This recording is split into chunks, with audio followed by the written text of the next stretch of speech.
Breaking news. Wait.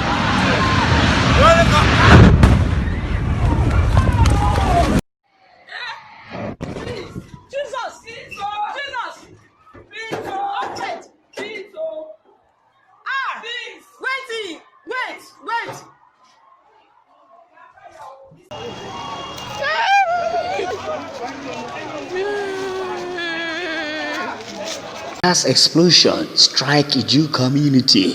It was around 3 to 4 p.m. on Thursday at Iju Ogundimu, Shagan, Lagos. A gas explosion which resulted into loss of properties and people were brutally wounded at the terrible occurrence. I was at the other street. So we all just of a sudden we just had a noise like a bomb. So the next thing was the thing came with fire. While we saw, we did not even notice that it is a tanker. So the thing was rolling up while we were running. People were running, looking for where to help, how to help themselves. So until the thing rolled and came from that compound, you can see to here. So the whole street everywhere was on fire. A Samaritan who struggled to rescue a little child during the occurrence became a victim of this same event. This is my shop here. I'm selling market here.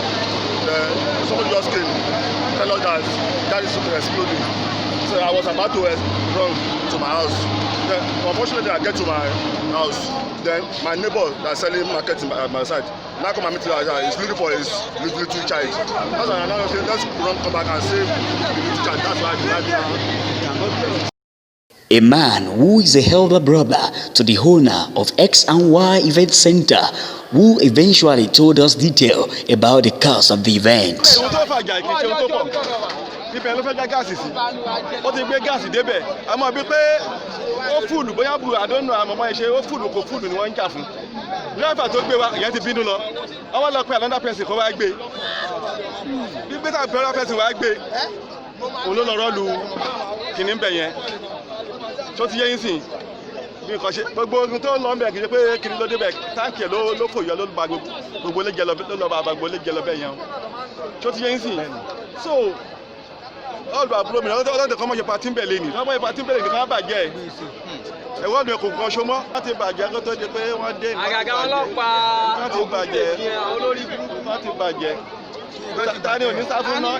You know what I'm even showing. I just dey inside now. I come see say this thing just make boom 2 times.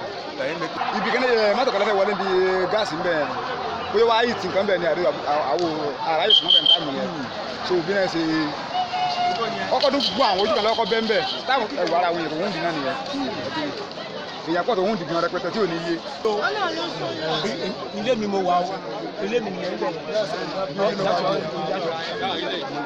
akọ̀wé èéfín ni mo jẹ̀ wà bẹ́ẹ̀ yẹn báyìí bẹ́ẹ̀ báyìí àfi pò báyìí sáré bẹ̀rẹ̀ ìbẹ̀rẹ̀ ti bá mi. Kádìgbò là mú sí ọdún máa kó wa o wá sọ ọ̀rọ̀ sàtí pé wọ́n sọ̀dọ̀ wa lóhùn ìpè náà jó bíbà ẹ̀ àti ẹ̀tọ́ ọ̀rọ̀ sàwọn iléeṣẹ́ èdè àti paná ọlọ́pàá wa ní ká get out Kádìgbò là mú platinum rubber ní gbogbo wa o wọ́n ní ká kó wa àwọn ọmọ olè náà wà bí ẹ lọ sí Elliot they are so criminal they are so criminal aṣọ ọmọ olè o lọ́tọ́ àlè máa mú gbàlè máa mú ògóró kọ́ṣánu wa o parapara kọ̀ọ̀kan wà bí kí parapara kọ̀ wà bí àmọ́ yẹ̀mí tó ti lọ ọmọ yẹn àwọn tó ti ṣèṣe ambulance òsì bí lásán tẹ́wọ̀n kó máa rescue àwọn èèyàn. I'm Okpeyemi Nehemiah, Skysoft TV.